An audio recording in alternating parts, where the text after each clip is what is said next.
Bonjour à vous tous les mufles, voici la mise à mu numéro 2.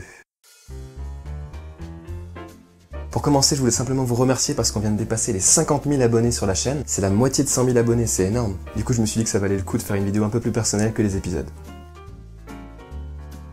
Je voulais revenir sur les nouveaux formats qui ont été créés tout récemment, à savoir Invente un mu et les comptines de la défonce. Invente un mu, je voulais le faire tout simplement parce qu'à la suite du concours pour la Neocast, il y a eu un engouement certain pour ce type de format, et je trouvais ça très intéressant et très amusant de le mettre en place. Le succès a été au rendez-vous puisqu'à la sortie du premier épisode, il y a eu plus de 1000 commentaires en quelques jours sur la vidéo. Donc je peux dire que je suis très satisfait du résultat. Alors normalement je suis censé vous laisser 2 semaines pour pouvoir inventer des mots autour du thème que je vous ai donné dans cet épisode. Mais au vu de toutes les propositions que vous m'avez faites, ce que je vais faire pour pouvoir réaliser la prochaine vidéo, vous donner les résultats et vous donner le prochain thème, c'est que je vais vous laisser jusqu'à dimanche minuit pour pouvoir créer des nouveaux mots, et après ça, je ne comptabiliserai plus les nouveaux mots qui sont rajoutés au fur et à mesure pendant la semaine suivante. Comme ça me laissera le temps de lire tous les commentaires et de choisir 5 mots que j'ai le plus appréciés. Parce que si je vous laisse jusqu'au moment de sortir la prochaine vidéo, ça va être un peu dur pour moi de réaliser la vidéo, de vous donner les noms des gagnants et en même temps de vous donner un nouveau thème. Tout ça en l'espace d'une seule journée, c'est chaud.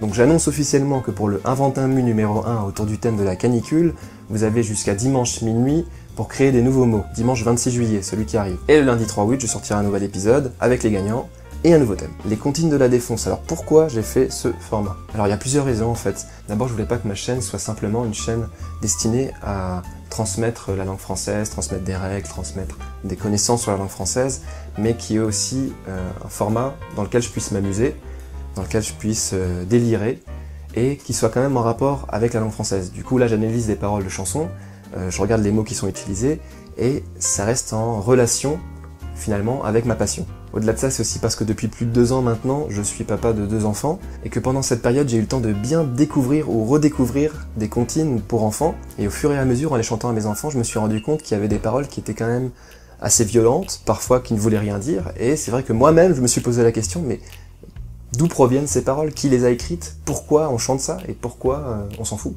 Bah oui, on chante ça à nos enfants, et finalement, au feu les pompiers, la maison qui brûle, c'est joyeux.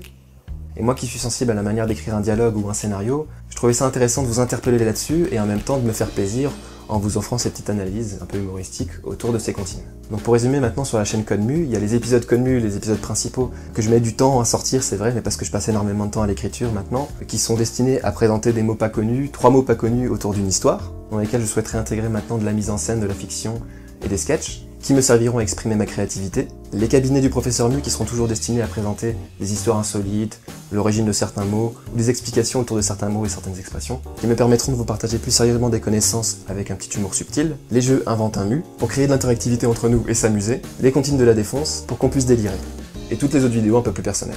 Et ouais, ça fait un sacré paquet de choses à gérer sur ma chaîne, mais je vais faire ce que je peux pour pouvoir vous réaliser des vidéos le plus rapidement possible. J'en viens à un point un peu moins joyeux à propos de ça justement, le rythme de sortie de mes vidéos va prendre un gros coup de ralenti, ceci parce que je vais avoir un nouvel emploi à partir de la semaine prochaine. Je travaillerai dans les lettres. Je serai facteur. Ok, cette blague était nulle, c'est vrai, mais ça valait le coup de la faire quand même.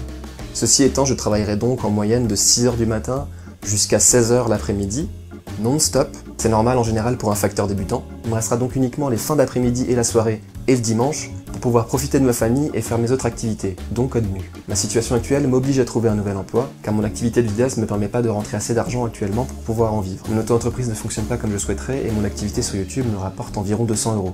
J'en profite d'ailleurs pour remercier toutes les personnes qui me donnent de l'argent tous les mois sans rien attendre en retour, par le biais de ma page Tipeee.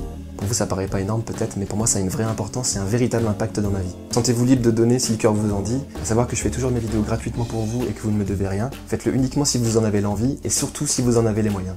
Au-delà de ça, vous pouvez toujours me soutenir en partageant mes vidéos, en parlant de moi autour de vous, c'est toujours le meilleur moyen de me faire connaître et ainsi de m'aider dans ce que je fais. J'ai eu la grande opportunité de participer au salon de la Neocast qui s'est déroulé en mai à Strasbourg. J'ai été comblé par cet événement. C'était le tout premier salon que j'ai fait en tant que vidéaste. Vous avez été bien plus nombreux que ce que je pensais à venir me voir, à me féliciter, à m'encourager. Ça a été un vrai bain de bonheur pour moi. C'est la première fois que je rencontrais autant de vidéastes, dont certains que je connaissais uniquement au travers du web, d'autres qui sont très connus et avec qui je n'avais jamais pu discuter. J'ai pu faire une conférence sur l'émergence des contenus culturels sur YouTube avec Axolot, le faussaire de film Doxa et Nota Bene. J'ai eu la joie de faire une activité de groupe sur les mots à utiliser dans les dialogues, dans la fiction et dans les vidéos à faire sur le net. Vous avez été d'ailleurs beaucoup plus nombreux que ce que je pensais, je m'attendais à voir 2-3 personnes, vous étiez une cinquantaine. J'étais un peu stressé parce que c'est la première fois que je parlais devant autant de personnes de ma passion, qui plus est des personnes qui connaissent Codemu. L'organisation était au poil, c'était génial. Et c'était à Strasbourg, là d'où je viens. 10 sur 10. D'ailleurs, les organisateurs de la Neocast veulent lancer un nouvel événement en janvier 2016 à Strasbourg. Il n'y aura que des conférences, encore une fois exclusivement réservées aux vidéastes. Si vous êtes intéressé par leur projet et souhaitez les soutenir, je vous invite à jeter un coup d'œil à leur page. J'ai aussi eu l'honneur d'être invité à la Japan Addict les 27 et 28 juin au Zénith de Strasbourg. Ça s'est fait un petit peu au dernier moment, mais j'ai quand même eu l'occasion de venir le samedi après-midi et de monter sur scène avec Asiatomic et Nio. C'était une sorte de FAQ pour les trois et on a eu le bonheur d'avoir des questions assez bien réparties entre nous trois et pas seulement pour une personne. C'était vraiment un bon moment de pouvoir les rencontrer tous les deux et de pouvoir participer à cette petite animation sur scène. J'espère pouvoir y aller l'année prochaine et rencontrer certains d'entre vous là-bas.